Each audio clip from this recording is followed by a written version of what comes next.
Bonsoir.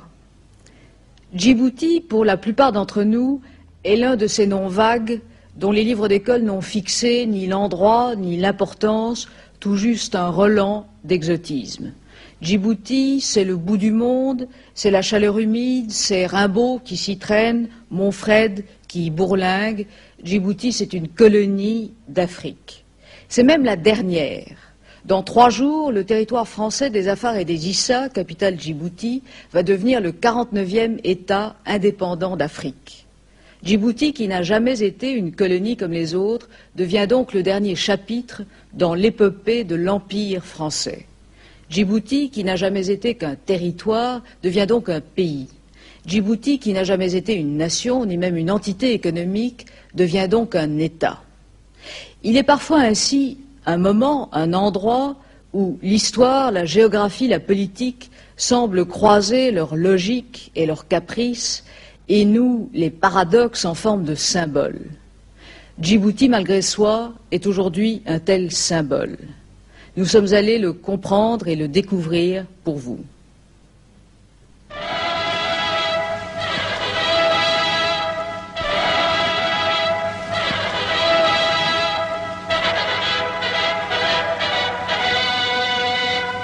Relais naturel entre l'Orient et l'Occident, Djibouti commande les routes maritimes vers les grandes colonies françaises. Djibouti est et restera française.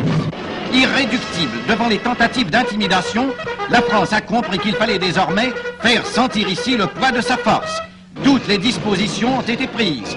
Dans les postes qui jalonnent la frontière, les troupes coloniales montent la garde.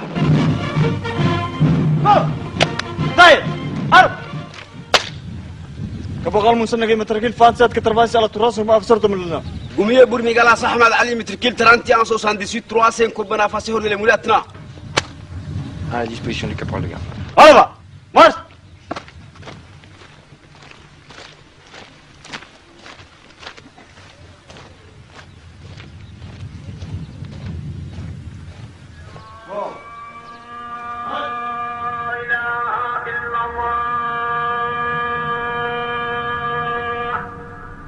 Du poste frontière à la ville, l'aube se lève sur Djibouti.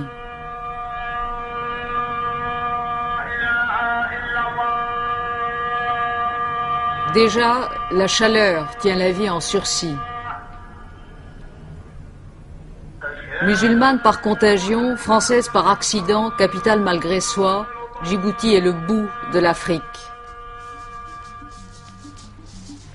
Ici, rien ne pousse, rien ne change depuis des millénaires. La vie s'accroche au désert en rond autour des puits. L'arbitraire colonial a tracé sur ces cailloux un territoire grand comme 3 fois la Corse. On y compte environ 220 000 habitants selon les fluctuations nomadiques. Plus de la moitié de la population est drainée vers Djibouti. La ceinture brune qui l'entoure est celle des bidonvilles, la ville blanche est celle du mirage. Plaquée sur le désert, Djibouti est la ville inventée. La présence française imprègne la vie locale dans une cacophonie écrasée de chaleur.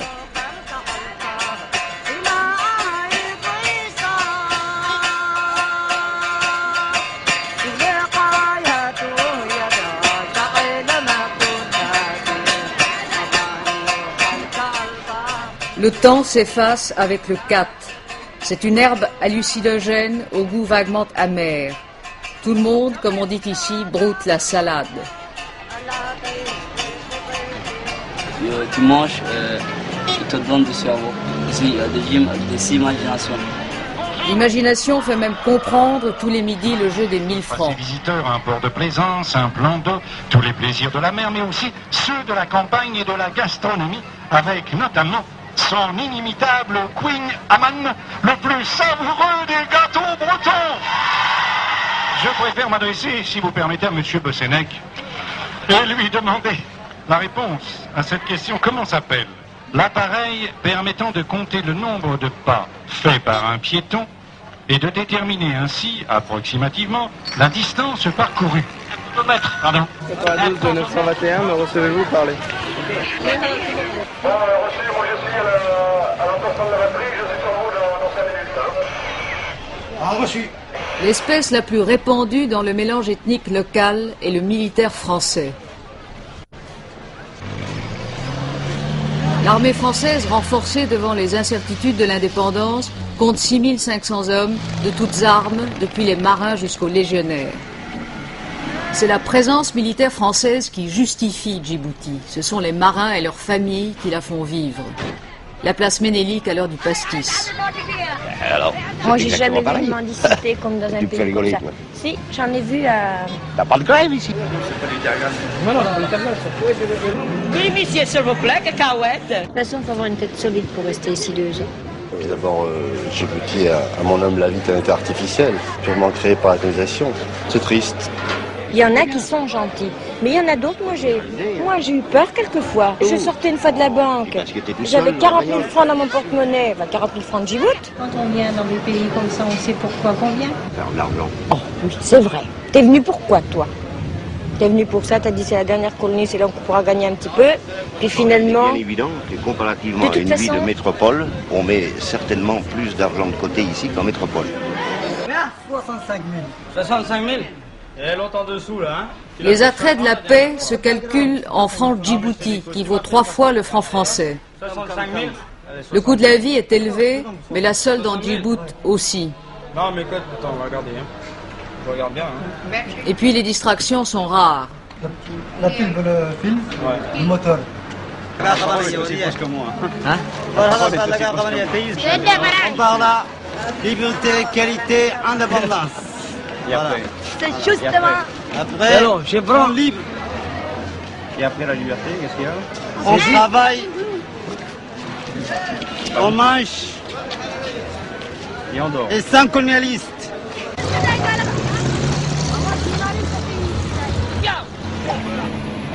Les déchets de la ville blanche n'ont pas le temps de pourrir. Chaque matin au dépôt d'ordures, c'est l'assaut pour un quignon de pain ou un lambeau de chemise kaki.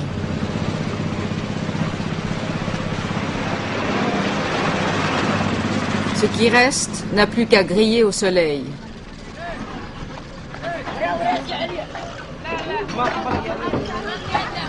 Les soldats de corvée n'amènent jamais leur camion sans un sac de pain.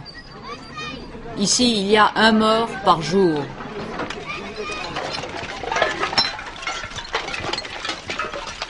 Avant la ville, le poste de Balbala. Ici, on dit le barrage. 4 couteaux. Non, rien. Non, non, ça va faire derrière aussi. Hein? Ça va, il faut après. Rien. Tiens, tu peux remonter. Sur l'unique route d'accès à Djibouti, le barrage permet mieux qu'aux frontières de contrôler le flux des nomades et de doser un mélange ethnique explosif.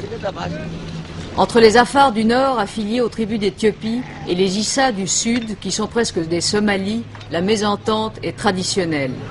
Les mines éclairantes et les barbelés rappellent parfois à l'ordre. Qu'est-ce que c'est ça? On n'apporte rien, chef.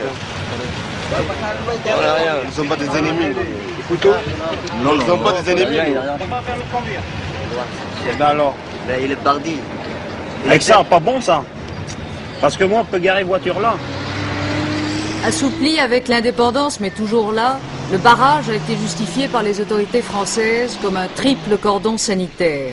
Sur le plan tribal et politique, l'équilibre local a longtemps reposé sur la compression de la majorité Issa au profit des Afars. Sur le plan économique, la ville signifie des salaires, souvent répartis entre clientèle tribale et en emploi fictif. Un seul salaire à Djibouti nourrit en moyenne 35 personnes dans le territoire. Djibouti est aussi l'accès à l'éducation. La bourgeoisie locale, celle des petits fonctionnaires, envoie leurs enfants au lycée. Ici, au lycée, les gens se mélangent facilement entre les enfants de militaires français et les gens locaux. Tant que nous sommes au lycée, ça va, mais une fois sortis, chacun s'en va de son côté, quoi. Et c'est quoi ça? C'est du racisme? Non, ce n'est pas du racisme, c'est une question financière. Parce qu'eux, ils ont le moyen de de se payer des choses que nous, on ne peut pas. Par exemple, ils font de la voile, ils fréquentent des clubs, tandis que les autochtones ne peuvent pas faire tout ça. Alors, les parents ne les laissent pas venir avec nous, enfin, surtout les filles, elles n'ont pas le droit de sortir, ça. Très très strict. Même si on est copains, ils ne les laissent pas sortir. Mais il y a du racisme ici ou pas du tout? Non, il n'y a pas de racisme. Pour vous, il n'y en a pas, mais pour vous? Bon, disons qu'il y a des petits accrochages de temps en temps, quoi. Et la vie ici, c'est comment? Bon, c'est pas mal. C'est pas mal. Il y a la plage, il y a... Les délices balnéaires de Djibouti. C'est presque la seule carte postale que les quelques 8000 Français, militaires et fonctionnaires envoient en métropole pour faire rêver la famille. Évidemment, la légende n'est pas toujours la même. C'est bien Djibouti? Bien, bien, très bien. Merveilleux. C'est un paradis, ça. Il est menteur. Il est menteur. Comment je suis menteur? C'est pas un paradis, Djibouti? Oh non. Bah si, c'est un paradis. Non. Ne dis pas de mensonges, alors là, tu es contre tout le monde. Moi, je dirais la vérité. C'est un pays pourri, j'en ai ras-le-bol. Non, c'est pas mal. Non, quand on a fait le Pacifique, il y a mieux. Vous êtes militaire? Fonctionnaire. Militaire de carrière, moi, je dirais. Non, fonctionnaire. Et on contredit. Bah, je sais bien alors. ce que je dis, non, quand même. Sur mon passeport, c'est pas marqué militaire, c'est marqué fonctionnaire. Bon, alors, je suis fonctionnaire. Fonctionnaire de l'État. Si je suis pas rapatrié avant le 27 juin, ça fera ma 4e indépendance de décolonisation, disons. C'est un mot à la mode, hein. On décolonise. Il y a des militaires qui aiment Djibouti, vous pensez? Ouais, disons, il y en a pas mal qui l'aiment, disons, je crois que c'est seulement au point de vue pécunier. Hein. Parce qu'il y en a qui demandent justement à venir à Djibouti, c'est uniquement parce que, bon, en militaire, se fait quand même 3 fois plus qu'en France, quoi. 2 appelés du contingent. Point de vue climat, je pense, c'est vraiment dur. Hein. Ouais, le climat, c'est la première chose qui est assez difficile ici, quoi, quand même. Et les rapports avec les gens du coin? Je le trouve très, très bizarre, très mystérieux. Très difficile au point de vue rapport. Je sais pas, les gens ne nous aiment pas tellement, finalement. Surtout quand on parle de militaires. Hein. Les militaires sont déjà mis à part. Ils vivent des militaires. Ils en vivent, oui. Si on n'était pas là, il ne serait plus rien, quoi. Disons, faut dire une chose, c'est que quand même Djibouti, il y a énormément de prostituées, c'est inimpensable dans la rue. Là.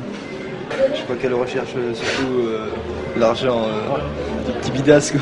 À Djibouti, quand dans la nuit, la lune luit sur les palmiers, les Somalis, waouba, chantent ravis, waouba, des mélodies bien syncopées.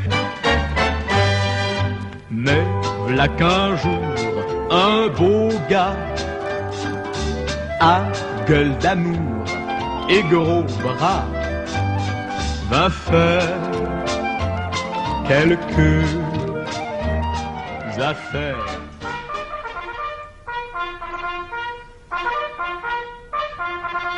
À côté des militaires et des fonctionnaires qui sont là 2 ans en moyenne, très peu de Français restent longtemps à Djibouti.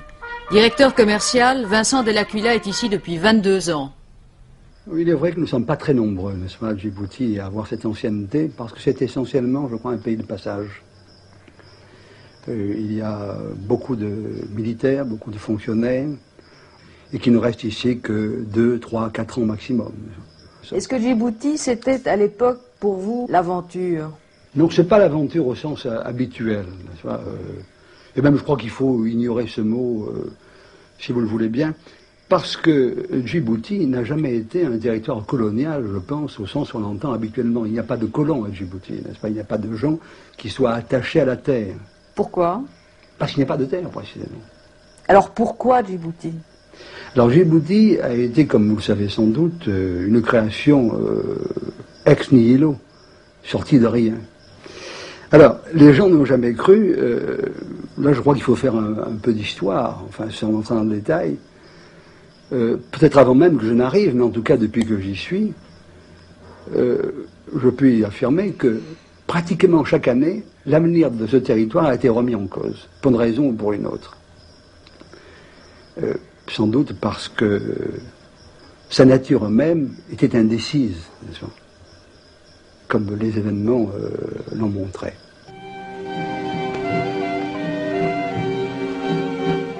Vers la fin du Second Empire, l'ouverture du canal de Suez reliait l'Orient à l'Occident. Désormais, la mer Rouge allait devenir la plus fréquentée des voies de communication mondiale et ses points d'escale allaient conquérir une importance considérable grâce au génie du français de Lesseps. En 1883, la France envoie dans cette région le gouverneur Lagarde qui fonde l'établissement d'Obock. Du Négus Ménélique, Lagarde obtient ensuite un traité d'amitié. Ainsi est consacrée, sans qu'une goutte de sang ait été versée, l'œuvre du gouverneur Lagarde, une des plus grandes figures coloniales françaises. Le pays était désertique. Quelques paillotes abritaient les populations côtières. Les pasteurs nomades erraient jusqu'au pied des contreforts volcaniques à la suite de leurs troupeaux. La rade d'Obock s'étant révélée insuffisante, les colons français se fixèrent à Djibouti. Ils y créèrent de toutes pièces une ville et un port. L'héroïsme des pionniers a porté ses fruits. Aujourd'hui, des immeubles modernes se dressent, de larges avenues s'étendent, l'énergie électrique a été créée, fait unique sur les bords de la mer Rouge, une eau abondante est distribuée partout. Djibouti, grande cité moderne, connaît les bienfaits de la civilisation française. Elle possède plusieurs écoles où sont instruits les enfants indigènes. L'œuvre sanitaire est considérable. Le progrès matériel et social s'étend à tous les domaines. Entre-temps, des quais, des entrepôts étaient construits à Djibouti. Récemment ont été inaugurés les pipelines et les 4 citernes de mazout qui permettent le ravitaillement sur place des navires. Djibouti est à la croisée des routes impériales françaises. Les relations les plus cordiales s'étant établies entre l'Éthiopie et les colons français, ceux-ci obtinrent la concession d'une voie ferrée entre Addis Abeba et Djibouti, son débouché naturel sur la mer. La ligne fut lancée à travers le désert grâce aux capitaux français et au prix d'efforts héroïques. Wagons-salons, wagons-lits, wagons-restaurants ont été spécialement achetés, ainsi qu'une 50aine de locomotives. C'est une des œuvres les plus remarquables qui ait été accomplie en Afrique. Les patrouilles d'avions de reconnaissance sillonnent le ciel.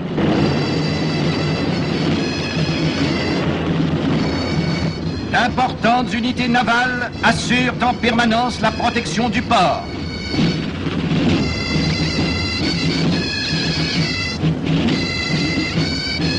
Un matériel considérable a été débarqué qui appuierait, le cas échéant, l'action des troupes métropolitaines.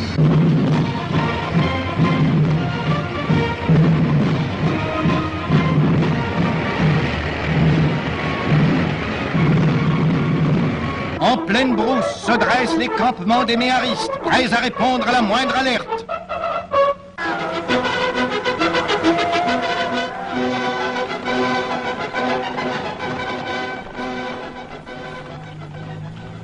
La tradition méhariste n'a pas encore disparu de l'armée française.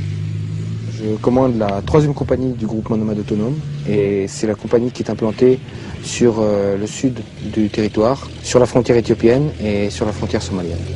Notre mission, c'est la surveillance de la frontière et des populations nomades en zone frontalière. Lieutenant Champenois, Saint-Cyr, 28 ans, 134 hommes sous ses ordres.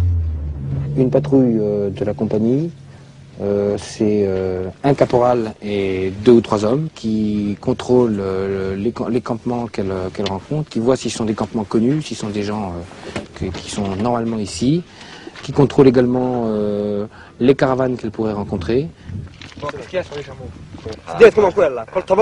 qui voient si les caravaniers ont un laissez-passer qui sont venus chercher au poste, qui regardent si les conditions de vie des nomades sont bonnes. Moi, j'aime bien discuter avec eux, ce sont des gens que j'aime bien. Ce sont des rapports simples et naturels. Et ils attendent un certain nombre de choses de nous. C'est essentiellement les problèmes de troupeau, les problèmes de points d'eau, et les problèmes d'honneur qui vont souvent de pair avec les histoires de mariage, de filles. Où est ta femme nouveau? Ton mariage nouveau? Là-bas. Truc nouveau? Ouais. Eh ben, on va lui dire bonjour. Ah. Combien tu en as de chèvres, Osman? Chef. 200. Combien tu en as? 200? 200, 300. 200 ou 300, c'est pas très bien. Les pâturages, ils ont poussé là, en pagaille. Jamais vu autant de pâturages comme ça. Jamais vu. Dans l'oued, il y a de l'eau. Dans les puits, partout, il y a de l'eau. Des fois, il y a... Bon, la brousse, en ce moment, qu'est-ce qu'il dit? Est-ce que c'est calme? Comment ça se passe? Qu'est-ce qu'ils font? Ils sont partis Éthiopie. Qu'est-ce qu'ils pensent? Qu'est-ce qu'ils font? Rien. Rien? Il n'y a pas de malade. Aucun malade? Personne qui est malade? Ici, il y en a un malade. Il y en a un malade ici. Qu'est-ce qu'il a? Grave? Ouais, la poitrine. Il a 10 cas mois. 10 cas mois. Ouais. Maribo. Allez, gars, yatagin. Dapat gario. Au revoir, toi. Allez, genio. Carré? Carré. Allez, roule. Oui. Bon. Toi, tu n'es pas au bord, là?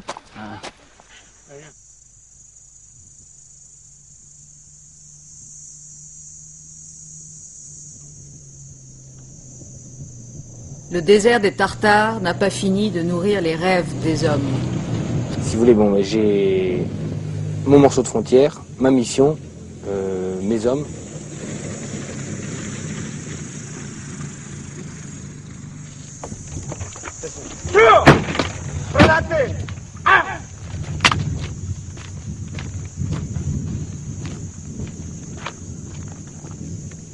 Combien pour mes grâces, on m'a rendu un mètre qu'il 29, 19, 3, 5, pour y avoir maintenant. Combien de سم كلا سعيد من متر كيل فات نفسك 53 راسمكم نفس صدر ملنا Combien de sengala sahimusa matraki tarantia 0935 compagnia fasor de mulajatna. Combien de sengala sahimusa tarantia 63 35 compagnia fasor de mulajatna.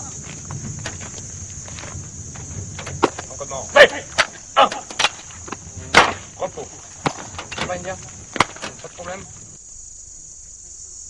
En juin 1977, pour la dernière fois sur la terre d'Afrique, l'Empire français amène les couleurs. Présentez! Attention pour la couleur. Envoyez!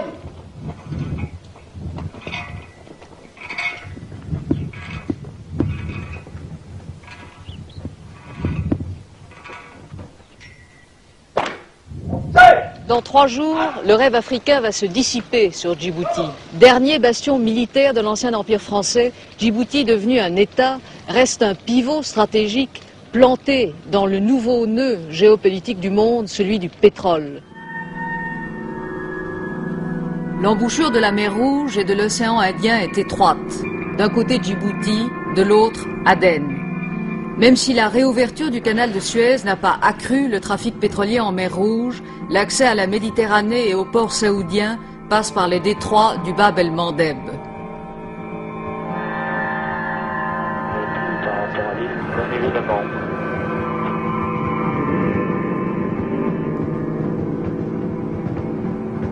L'océan Indien est la voie royale du pétrole et les bateaux de guerre sont autant de sentinelles. C'est ici que passe l'approvisionnement énergétique de l'Europe, des États-Unis et de plus en plus de l'Union soviétique. Du golfe Persique à l'Afrique du Sud, l'axe névralgique du monde longe cette côte. Djibouti verrouille la mer Rouge qui elle-même verrouille le canal de Suez, donc Djibouti a une valeur. Général Buis, ancien directeur de l'Institut de défense nationale. Seulement Djibouti a eu cette valeur-là aussi longtemps que le mot verrou avait un sens dans la stratégie que l'on employait. On peut se poser la question, effectivement, de savoir si autant des satellites, autant des missiles intercontinentaux, autant simplement des mines intelligentes, les verrous ont encore un sens. Pour la France, est-ce que Djibouti a encore un potentiel stratégique? Le rôle défensif de Djibouti, de défense d'une route, n'est plus très apparent. Le rôle de gardiennage non plus. Donc il semble que l'on puisse passer de Djibouti sur ce plan précis, car une base de nos jours, ce n'est plus d'énormes arsenaux, ce ne sont plus des ateliers, ce ne sont plus des places fortes. Les bases de nos jours, ce sont des moyens d'électronique pour dialoguer avec les satellites.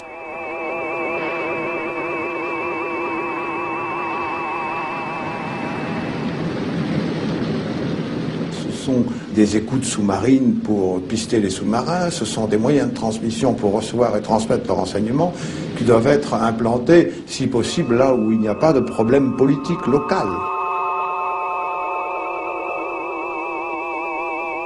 Est-ce que ceci est à l'échelle des moyens que la France veut consacrer à sa géopolitique globale? La France est un pays qui a une vocation mondiale, c'est un fait. Enfin, elle ne peut plus faire n'importe quoi. Il n'est plus question de mener des stratégies d'ensemble dans ce qui peut être considéré comme le troisième cercle, c'est-à-dire celui qui est très loin de la métropole. Militairement, ce monde-là n'est plus à l'échelle des moyens de la France.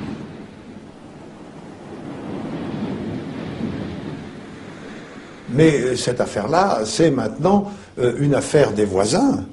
C'est un jeu politique qui tourne entre les voisins, plus ou moins manipulés, aidés, armés, soutenus par les deux grands, qui sont les seuls à avoir une stratégie et des moyens à la dimension de cet immense problème de la Corne d'Afrique.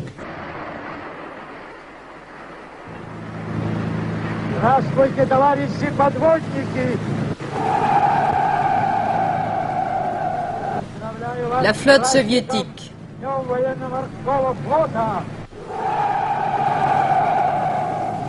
L'amiral Gorchkov en a fait en 20 ans la seconde force maritime du monde.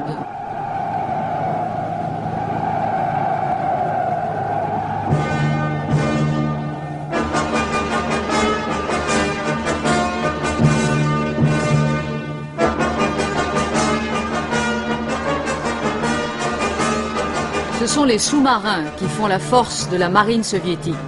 Équipés de missiles, ils sillonnent l'océan Indien qui, depuis le déclin de l'Empire britannique, est pour eux la mer à prendre. L'obsession de l'accès à une mer chaude explique la carte stratégique soviétique. L'éloignement impose le relais de base sûr entre le Bosphore et Vladivostok. L'offensive soviétique sur l'Afrique commence à Berbera.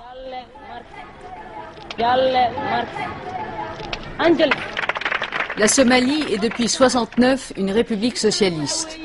Traitée à la manière locale, Engels, Marx et Lénine encadrent le portrait de Siad Barre, général-président.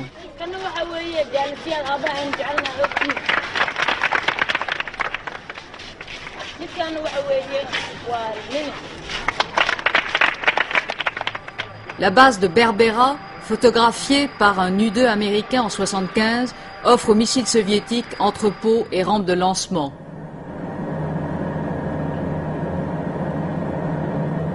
La marine y fait ses réparations et son approvisionnement.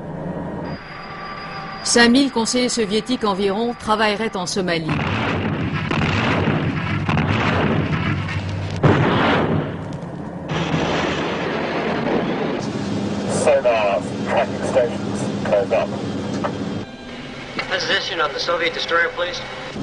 Les Américains enregistrent tous les mouvements soviétiques et même les messages aux familles. La course à l'armement naval a le champ libre dans l'océan Indien. Quand on se croise, on s'espionne ouvertement d'un bateau à l'autre. C'est à Diego Garcia, petit atoll loué aux Britanniques, que les États-Unis ont basé le centre nerveux et logistique de leur dispositif stratégique. L'aéroport peut recevoir les bombardiers B-52 et les avions de reconnaissance. La flotte américaine, moins présente pourtant que la flotte soviétique, empêche que l'océan Indien ne devienne un lac russe.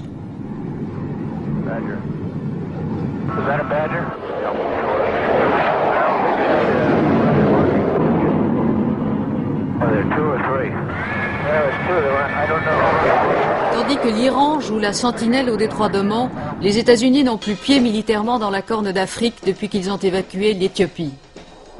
Haïlé Sélassié, le roi des rois, avait assis son trône médiéval sur l'aide américaine. Il en est tombé en 1974. À Addis Abeba, ce ne sont plus des billets de banque que le régime distribue, ce sont des fusils.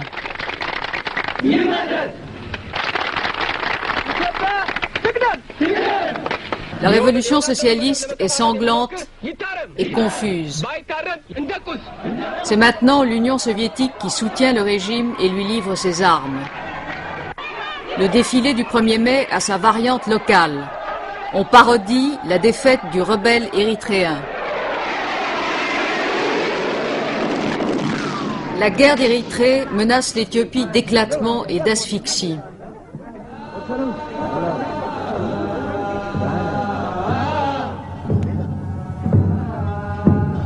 C'est au nord-est du pays son seul accès à la mer. Au sud, dans la région de l'Ogaden, la rébellion couve. L'Érythrée est soutenue par l'Arabie Saoudite et le Soudan, qui forment le nouveau bastion conservateur dans la région. L'Ogaden est soutenu par la Somalie, qui revendique son territoire.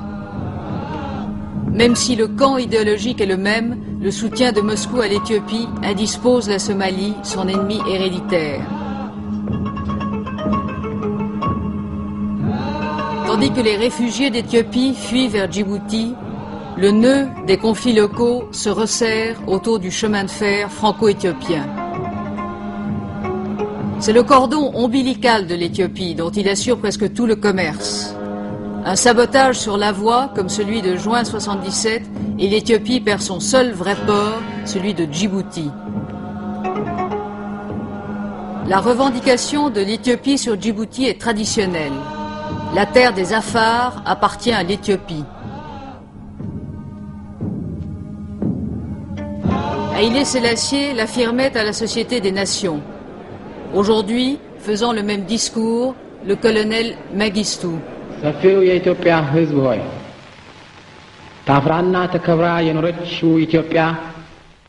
Sous le regard d'un Marx négroïde, c'est en Somalie, au tableau noir, la même revendication. Le président Siad Barre l'exprime. La République de Somalie a fait valoir à maintes reprises, et y compris dans un article toujours en vigueur de son ancienne constitution, que Djibouti est une partie intégrante de son territoire. L'étoile du drapeau Somalie a 5 branches. Djibouti en est une. Comme le dit la chanson, on ne sépare pas les doigts de la main.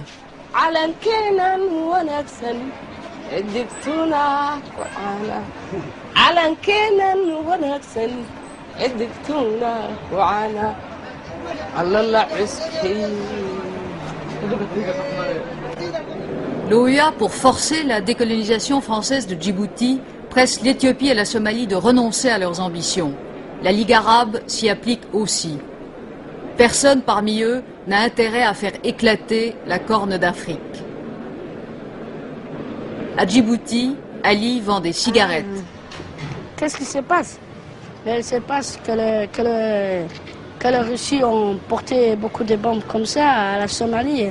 Et la Somalie, on dit à la France, on signe des signes d'amitié, on dit on veut l'indépendance. Et les Français l'ont dit, ça sera le 27 juin.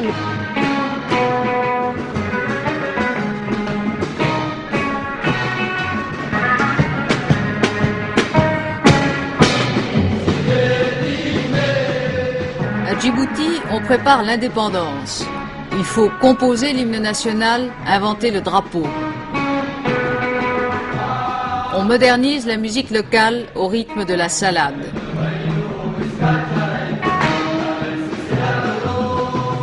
Ça devenait une des dernières terres d'Afrique à être sous dépendance extérieure. C'était l'évolution des choses normales.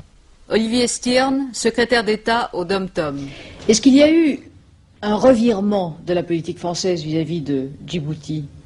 Il n'y a pas eu un revirement, n'est-ce pas? Il y avait une volonté dès le départ de dire que le jour où vous voudrez être indépendant, vous le serez. Puis de cette idée cheminant, le gouvernement en a naturellement pris connaissance, et à partir du moment où elle s'est révélée suffisamment exprimée, notamment au sein de l'Assemblée locale, le gouvernement a engagé alors le processus à la fois d'union intérieure et en même temps de compréhension extérieure. Mais pourquoi est-ce que la France se retire de Djibouti en 1977 ? Eh bien parce que c'est une longue histoire. En 1966, quand le général de Gaulle a été à Djibouti, il y a eu des drames, il y a eu des morts. Vive Djibouti! Vive la côte française et Somalie! Vive la République! Vive la France!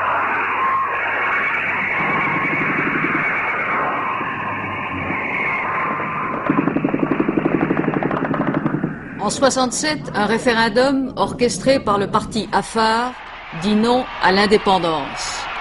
L'homme fort, Ali Aref. Ce pays ne peut vivre qu'avec l'aide d'un colosse, et ce colosse est la France que nos aïeux nous ont choisi comme nation civilisatrice. La France s'appuie désormais sur lui. Soutenu par l'Éthiopie, Aref s'efforce de contenir le parti Issa, partisan de l'indépendance et soutenu par la Somalie. Les actes de terrorisme se multiplient. Le dispositif militaire français est renforcé. La pression internationale s'accentue.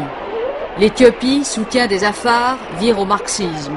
En 1975, la France change de politique et soutient Hassan Gouled du parti Issa. Le 8 mai 1977, la population est appelée à voter à la fois l'indépendance et la composition de l'Assemblée nationale. Les cartes d'électeurs, autrefois limitées parce que liées aux cartes d'identité, sont largement distribuées. Elles assurent ainsi aux Issa leur majorité numérique. Dans le calme, Djibouti vote massivement son indépendance. Le Haut-Commissariat français devient le palais présidentiel. Le dernier à le quitter, Camille Dornano. Si vous me demandez si ce départ est le symbole de la fin d'une époque, je vous répondrai par l'affirmative. C'est exact. C'est la fin d'une époque. La naissance de ce nouvel État marquera la dernière étape d'une période qui a duré plusieurs siècles, au cours de laquelle la souveraineté française s'est exercée à travers le continent africain. C'est donc dans le cadre strict du choix de notre peuple que notre Assemblée nationale devra souverainement légiférer en conciliant les exigences de la liberté avec celles du développement économique et social. Séance inaugurale de l'Assemblée nationale. De l'unité avec celle d'une nécessaire diversité. Les députés du nouvel État, les consuls étrangers fraîchement arrivés, les autorités françaises civiles et militaires en instance de départ. Le président du Conseil, Hassan Gouled. Alors, Djibouti indépendant, je suis optimiste. Si vraiment Djibouti ne serait pas indépendant, je ne sais pas qu'est-ce que deviendraient ces populations. Étant donné les divisions ethniques qui ont jusqu'à présent marqué l'histoire du territoire, est-ce que Djibouti peut devenir une nation? D'abord, sur le plan ethnique, c'est une invention française. Ce n'est pas la réalité d'une population qui sont identiques, sont 100% de la même confession et de la même religion. Il n'y a que deux langues qui différencient. Mais est-ce que ce sont les Français qui ont inventé les affrontements? Ils ont inventé ce qu'on appelle le cloisonnement, au lieu de se pénétrer ces populations, amalgamer à la population. Est-ce qu'ils auraient favorisé cet écart? Ils l'auraient favorisé. Pourquoi? Parce que pour une question de colonisation. Alors là, non. C'est pas au contraire. Je dirais que la France a préservé l'unité. Il n'y a jamais eu finalement d'affrontement très sanglant depuis que la France est présente. Jamais. Et je crois au contraire que la France a favorisé du mieux possible, et c'est ce que le gouvernement s'est efforcé de faire depuis 3 ans, le rapprochement entre les ethnies, sans lequel aucune indépendance authentique n'était possible. Dans les quartiers, les divisions ethniques sont installées. C'est à la base que le nouvel État doit prendre racine. La milice du parti au pouvoir recrute tôt. Il faudra longtemps avant que les cadres locaux soient tous des autochtones.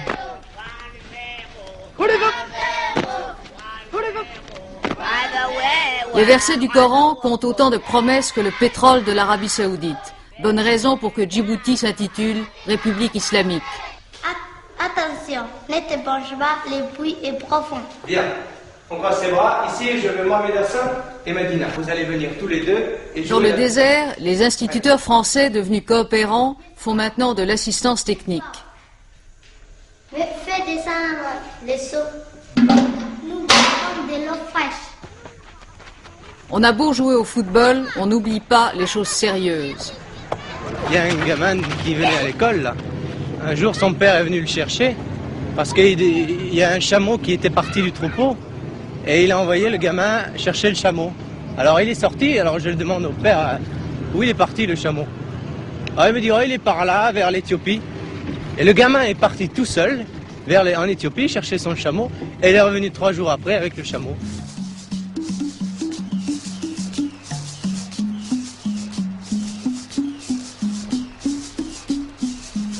À dos d'homme, tous les jours, le kat arrive d'Éthiopie. Même la salade quotidienne qui nourrit les rêves, sinon les estomacs de la population, ne pousse pas à Djibouti. Tout est importé.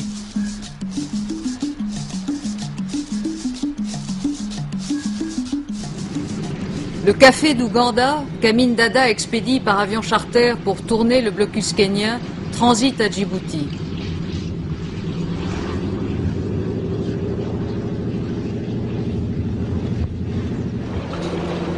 Ce rôle de transit, le chemin de fer continue potentiellement de l'assurer vers l'Éthiopie en fonction de la situation locale. Les parts françaises de la compagnie, dont la moitié appartient à l'Éthiopie, ont été cédées au nouvel État. C'est un passeport français. À qui c'est? À qui il est ce laissez-passer là? À toi. Enfin, j'ai pas tamponné encore. À qui là? La survie économique de Djibouti dépend avant tout de son port. Le directeur du port, Michel Rousseau. Le port et toutes les entreprises qui gravitent autour de lui, y compris le chemin de fer d'ailleurs, représentent peut-être 80% du potentiel économique du territoire en l'état actuel des choses. Je crois que le phénomène de déclin que nous constatons actuellement est dû à deux choses. La première, c'est que les ports arabes de la mer Rouge, qui souffraient d'une congestion importante l'année dernière, qui avait apporté par contre-coup à Djibouti un trafic très important, ont réussi à surmonter leur baux. Mais il y a aussi un facteur local, il faut bien le dire. Il est certain que les fluctuations de la politique locale, depuis qu'on a parlé d'indépendance, ne sont pas de nature à donner confiance aux clients du port de Djibouti. Les tarifs de Djibouti sont plus chers que ceux de ses concurrents Djeddah et Aden. Les salaires et les charges sociales, calqués sur le modèle français, sont 5 fois plus élevés. Négligence et corruption se compliquent de protection tribale. Déjà, il y a trop de bras et pas assez d'emplois. Le nombre exact de salariés tourne autour de 18 à 20 000. Donc nous avons plus de 80% de la population adulte qui ne travaille pas. Ahmed Dini, président de l'Assemblée nationale, met en cause la base même de l'économie locale. Il paraît, bien que le chiffre soit prétendument secret, la France dépense à Djibouti, pour la présence militaire, 54 milliards d'anciens francs. Et d'après les services des finances de Djibouti, les retombées des dépenses militaires pour notre budget constitueraient autour de 45%. C'est presque la moitié de notre budget proviendrait donc des retombées des dépenses militaires. La présence française à Djibouti pendant si longtemps, est-ce qu'elle a accompagné une œuvre de colonisation utile? Ça vraiment, je renvoie la balle au gouvernement français dans l'humanité pour qu'ils n'ont rien fait jusqu'à présent dans le sens souhaité par la population. Ni irrigation d'eau, ni implantation de maraîchères, ni de culture, rien du tout. Oui, non, ça je crois que c'est très sévère. La France a tout de même d'abord facilité l'éducation et d'autre part elle a facilité le développement du port et puis elle a tout de même construit et le chemin de fer et la route. C'est pas négligeable. Ceci dit, c'est un territoire très aride, c'est un désert. Il faut donc voir que les chances de développement de ce territoire sont tout de même limitées. Avec le repli complet des Français, c'est toute une économie de services qui risquerait de s'effondrer.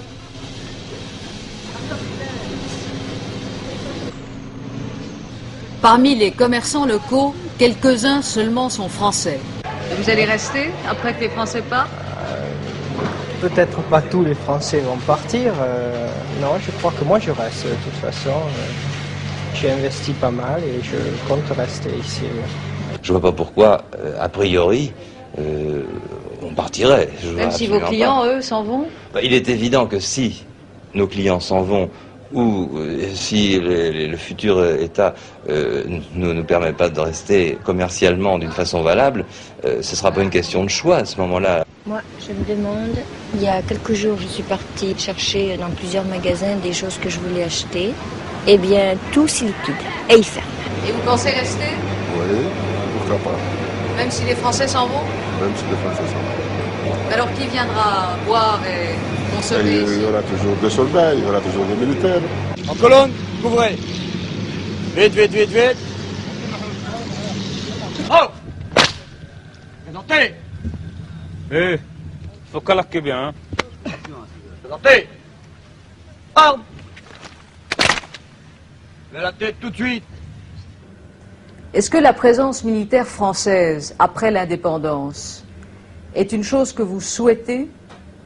Il ne faut pas que le nombre de l'armée française, qui est sous forme technicien, pour former l'armée nationale, il ne faut pas qu'elle soit plus nombreuse que nos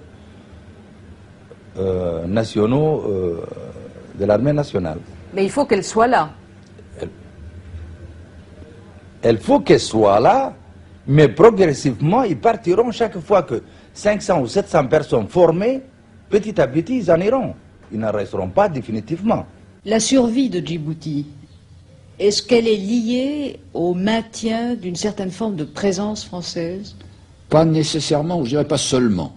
Je crois qu'en effet, les accords de coopération que nous préparons et qui prévoient pour l'instant le maintien d'une certaine force française jusqu'à ce que l'armée locale soit suffisante, à peu près 4000 hommes au début, et puis petit à petit un nombre d'hommes qui se rapprochera de celui de l'armée locale, se maintient et pour l'instant une dissuasion vis-à-vis de l'extérieur. En réalité, ça veut dire que la France n'accepterait pas une intrusion étrangère. Autrement dit, il n'y aura pas de vide militaire à Djibouti. Il n'y aura pas de vide militaire à Djibouti puisque les responsables du territoire l'ont voulu ainsi, n'est-ce pas ? Et que la France a répondu naturellement positivement à cette demande. Il fallait un accord.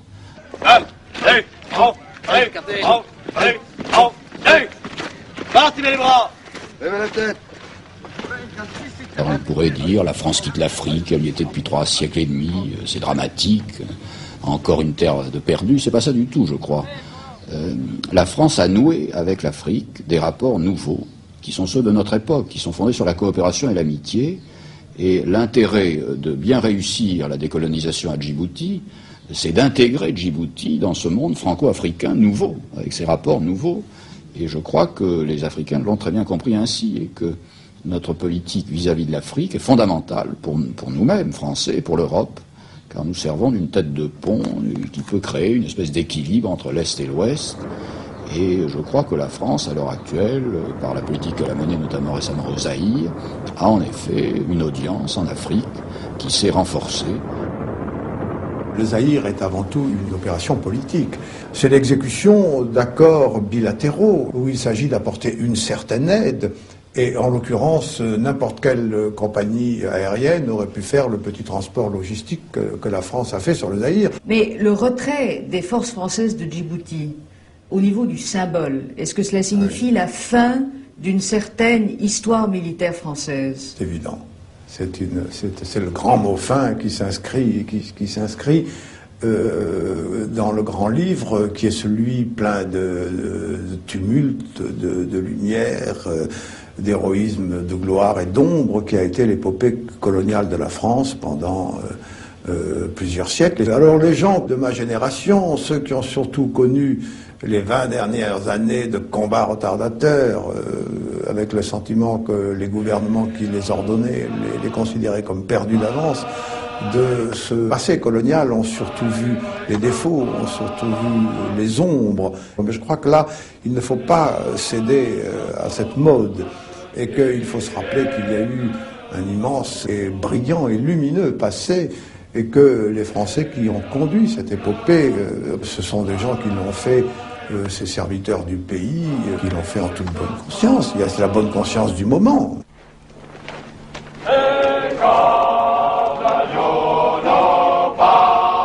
Sur la poudrière de la Corne d'Afrique, Djibouti est à la fois un brûlot et un seau d'eau.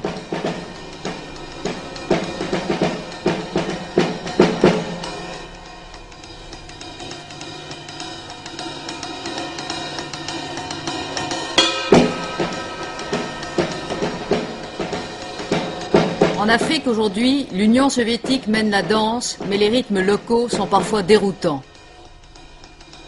Ils n'ont pas réussi à M. Podgorny, rétrogradé depuis. Tendue entre l'Éthiopie et la Somalie, la Pax Soviética risque de se rompre. Déjà, la Somalie regarde vers l'ouest. Fidel Castro joue aux croisées de la cause soviétique. Après l'Angola, il prend pied en Éthiopie.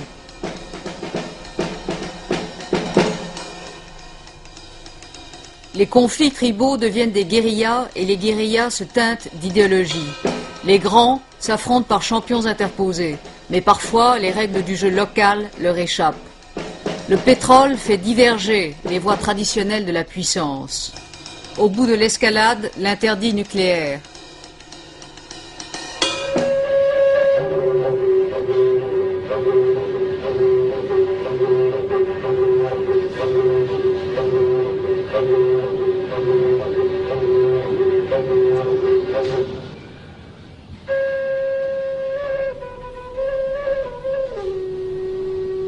Djibouti est malgré soi dans l'œil du cyclone.